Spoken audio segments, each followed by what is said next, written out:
paham kita itu nanti menjadi paham gnostik yang mengingkari Yesus sebagai manusia sejati. Kalau kita mengingkari Yesus sebagai manusia sejati, kita itu menjadi antikristus. Karena dikatakan, barang siapa yang tidak mengakui bahwa Yesus datang sebagai manusia, mereka itu adalah antikristus. Itu yang ada dalam Alkitab. Jangan menyampaikan Yesus yang bukan manusia. Begitu loh. Banyak orang menyampaikan Yesus ini kayak manusia jadi-jadian gitu loh. Bukan manusia betulan.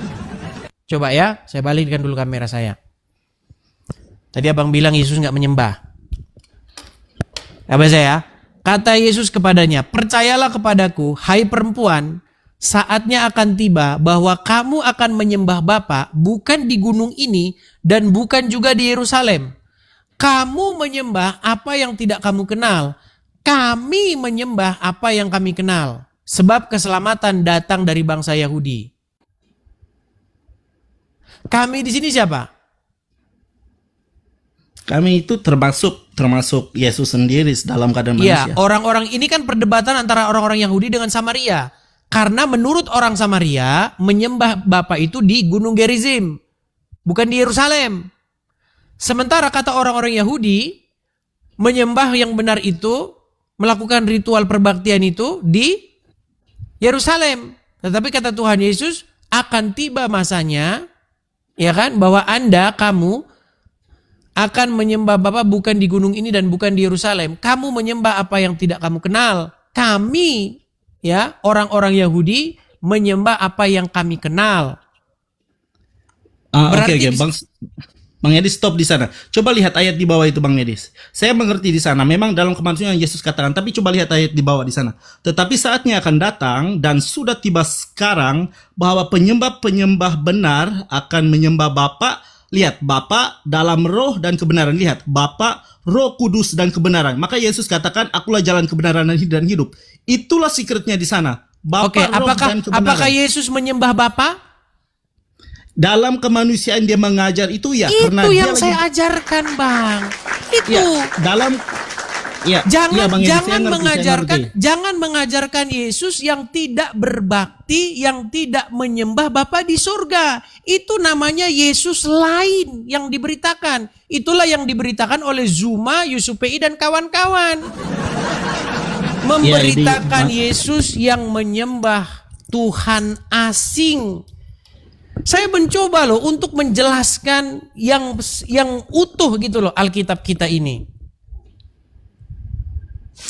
Ini dibawa saya tengok ya, mereka bilang bentar Bang. Mereka bilang saya ini oneness tapi oneness Tritunggal. Bukan begitu. Memang Tritunggal adalah Yahweh itu sendiri yang menyatakan dirinya dengan sempurna dalam Bapa, Putra dan Roh Kudus. Itulah Tritunggal. Makanya Yesus itu adalah Yahweh itu sendiri. Dalam hal Bapa menyatakan dirinya, menyatakan keberadaannya itu dengan perantaraan firman, dengan perantaraan Roh Kudus. Kita nggak Bang di situ, nggak berbeda pendapat di situ. Kita tidak sedang berdebat soal hal itu. Yang kita perdebatkan adalah apakah diksi bahwa Yesus bertuhan selengkapnya itu sebenarnya bertuhan kepada Bapa di surga. Apakah itu pernyataan yang bukan biblikal, non biblikal? Karena ada orang-orang Kristen yang nggak mau Yesus punya Tuhan tuh nggak mau. Katanya jadi sama seperti orang Islam nanti. Ini pikiran macam apa? Berarti orang-orang ini udah terkontaminasi, gitu loh. Tapi kalau kita berbicara ya Bang Edis, walaupun Yesus mengatakan kami menyembah, itu sebenarnya dia mengatakan pada diri sendiri. Karena ayat di bawah dia mengatakan Bapa, Roh dan kebenaran. Roh itu Roh Kudus, kebenaran itu Yesus. Karena Yesus adalah jalan kebenaran dan hidup. Jadi walaupun dia mengatakan kami menyembah, itu cara dia mengajar. Karena dia harus mewakilkan dirinya dalam keadaan manusia untuk mengajar. Jadi memang Yesus itu apakah dia pura-pura menjadi manusia? Pura-pura menyembah, pura-pura berdoa?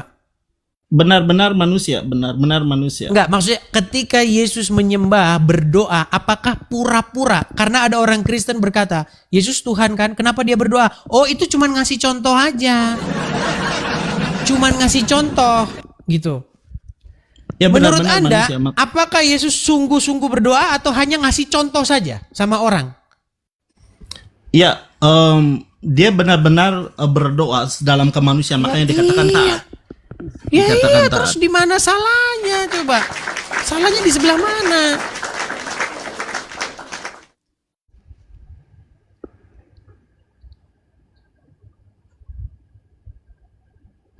Oke, dengan begini Bang, dengan diskusi seperti ini, artinya kita itu mempertajam pemahaman-pemahaman yang tumpul. Kita mempertajam lagi pendalaman iman kita.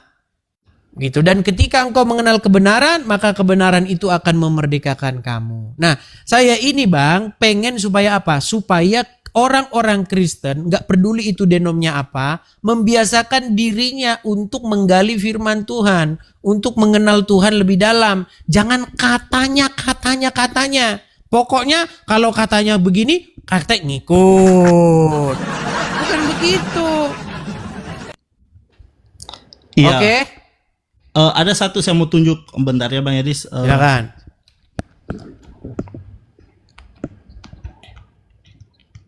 Saya mau tunjuk mereka itu di bawah itu. Mereka nggak ngerti yang saya katakan Yesus adalah Yahweh. Lihat ya, bentar ya. Karena tengok.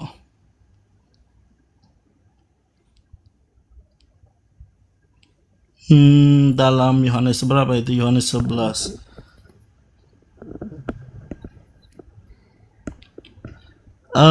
Bang Edis boleh buka ayatnya ya tentang nama Bapa peliharalah mereka dalam namamu Yang yaitu telah engkau namamu berikan yang kepadaku. padaku. Iya ya. Ya, apa bisa maksudnya itu Bang? Ya, baik. Nama itu kalau nama itu berbicara kekuasaan Bang. Contoh, Anda membawa nama presiden, artinya Anda bertindak atas nama dia. Jadinya power dia itu pindah ke Anda. Begitu loh.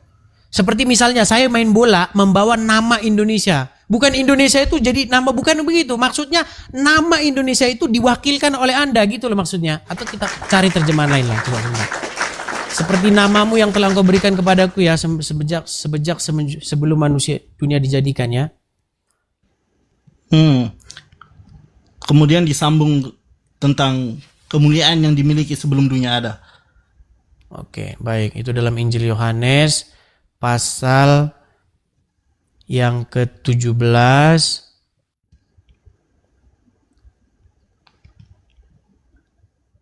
ayat 6. Oke, saya balik ya. Kamera saya. Oke, kelihatan Bang ya di sini? Ya. Oke. Aku telah menyatakan namamu kepada semua orang yang engkau berikan kepadaku dari dunia. Mereka itu milikmu dan engkau telah memberikan mereka kepadaku dan mereka telah menuruti firmanmu. Ini atau yang mana yang Anda maksud? Iya, Seperti itu namamu benar, yang benar. kau berikan kepadaku, gitu betul? Iya, benar-benar. Oke, kita baca terjemahan-terjemahan lain ya Bang ya. Nih Bang. Contoh, kita pakai terjemahan sederhana Indonesia.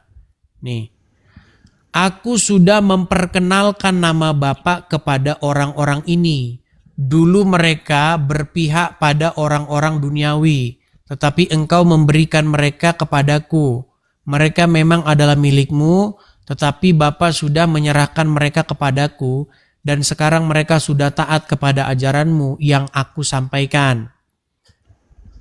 Nih, aku sudah menunjukkan engkau kepada semua orang di dunia ini. Nah, ini saya suka ini terjemahan ini.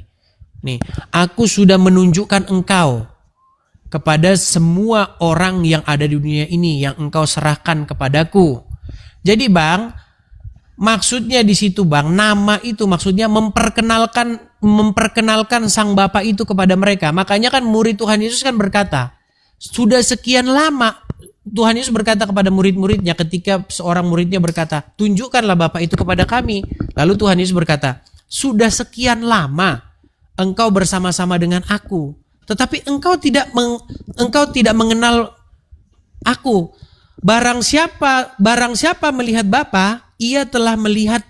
Barang siapa telah melihat aku, ia telah melihat Bapa yang mengutus aku. Artinya begini Bang, artinya nama Bapa itu dibawa oleh Yesus gitu loh. Jadi Yesus itu representasinya Bang. Makanya nama dia itu menyandang nama Bapa itu. Bukan berarti dia Bapa di surga sendiri. Dia itu sosok yang berbeda tetapi merupakan representasinya. Sama seperti abang dengan anak abang itu loh. Abang sama anak abang itu genetikanya pasti dari bapaknya. Anak itu gambaran dari bapaknya, Bang. Jangan Bang, jangan balik Bang. Saya nggak balik dulu, balik. Jadi sebenarnya Ya, bukan dibalik begitu, dulu Bang kamera Edis. Bang, balik dulu. Oke, bentar. Begini Bang Edis, kalau kita baca di sini, dan aku tidak ada lagi di dalam dunia, tetapi mereka masih di dalam dunia, dan aku datang kepadamu ya Bapa yang kudus, peliharalah mereka dalam namamu, yaitu namamu yang engkau berikan padaku. Ini kalau nama ini tentang nama Bapa ini dalam perjanjian lama, nama Bapa itu Yahweh itu sendiri. Nah, Ya. kebetulan nama Yesus juga adalah Yahweh yang menyelamatkan. Betul. Karena di dalam Alkitab dikatakan dialah yang akan menyelamatkan umatnya. Betul. Bang, nama itu Bang bukan kayak Joko, Tony, Riko, bukan begitu Bang maksudnya Bang. Nama itu maksudnya gambarnya, maksudnya seperti apa dia itu gitu loh.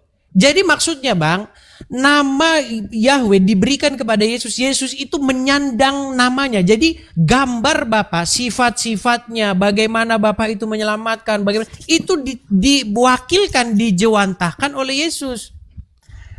Sama seperti misalnya Bang, Anda dengan anak Anda punya anak. Anak Anda itu adalah representasi daripada Anda. Anak Anda itu merupakan bagaimana gambar daripada Anda.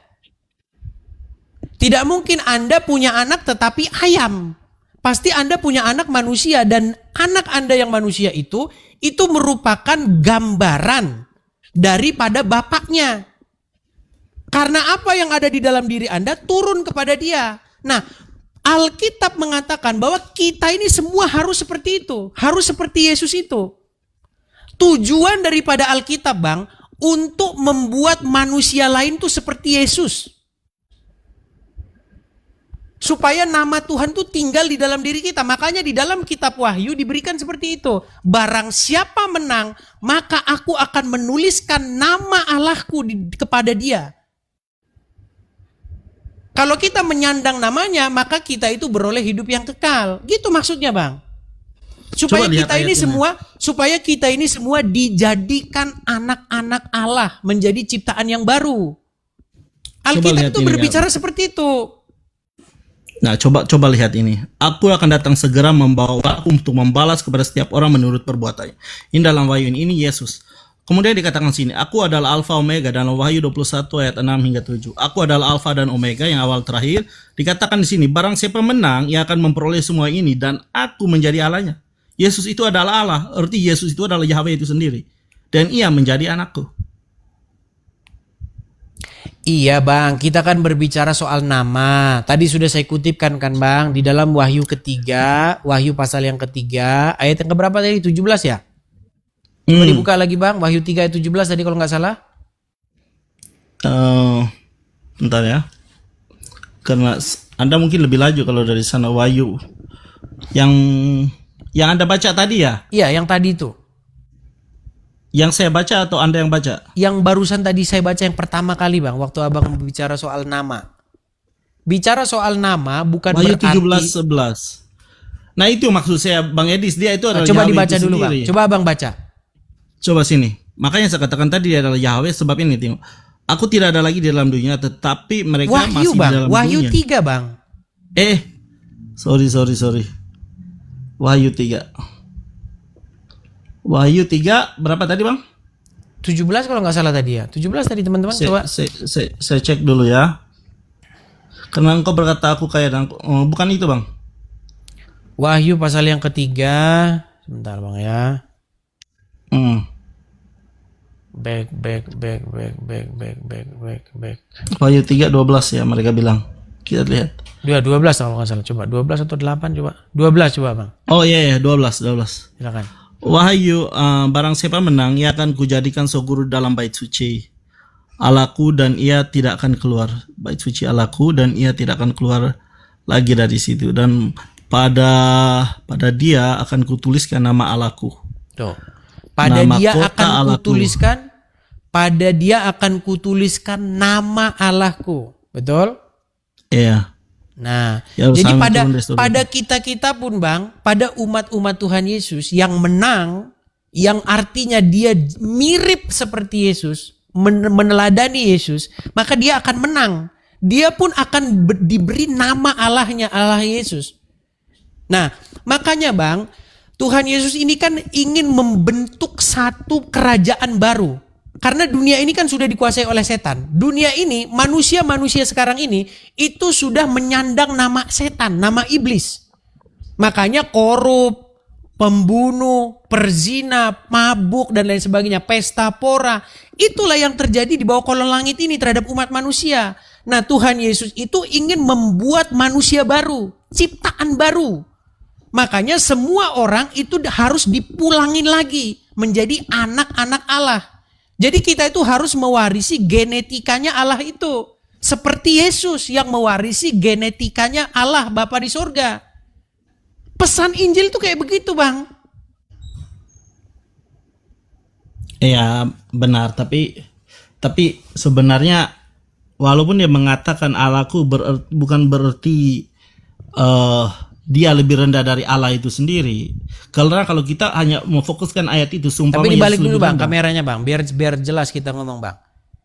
Oke, Saya bentar, itu ya. tidak sedang mengatakan bahwa posisi lebih rendah atau apa Bang. Saya hanya mengatakan di dalam Alkitab, kepala daripada gereja, jemaat kita itu adalah Yesus atau Sang Mesias. Tertuliskah itu dalam Alkitab? Apakah Sang Mesias Yesus punya kepala? Ya, kalau mengatakan kepala memang Bapak sebagai sumber. Iya, Tapi itu yang saya beritakan. Kenapa ketika saya katakan Yesus memiliki kepala, orang itu langsung tersinggung. Oh, berarti ini Yesus rendah. Bukan begitu, Bang. Tapi kita bukan Bang Medis, tapi kita tidak mengertikan bahwa Yesus itu lebih rendah daripada Bapa itu sendiri. Ya, walaupun dalam keadaan kita mengatakan bahwa yang kepala itu sebenarnya sebagai sumber sih kalau kita pikir, seperti lelaki kepala dari perempuan, karena memang perempuan berasal daripada laki-laki. Tapi begitu juga pada waktu Sang Firman mengatakan bahwa Bapa itu adalah kepala, karena memang dalam Alkitab Bapa adalah sumber, bukan berarti tubuh dan pemikiran dan roh itu mempunyai level yang berbeda-beda. Itu level yang Betul, sama. saya setuju dengan Anda. Makanya saya tidak pernah menggunakan diksi rendah-rendahan. Enggak, saya menggunakan diksi kepala dan membawahi. Subordinasi Bang, kalau bahasa Inggrisnya itu. Subordinate, mengepalai gitu Bang. Ada itu, mengepalai itu memang ada dalam Alkitab. Jangan kita ingkari. Bahkan Bang, kalau sebentar. Ini ayat penutupnya, pamungkas dari perdebatan kita semua ini ya Bang ya. 1 Korintus 15. Bentar. 1 Korintus 15 27 ya Bang ya. 27 28.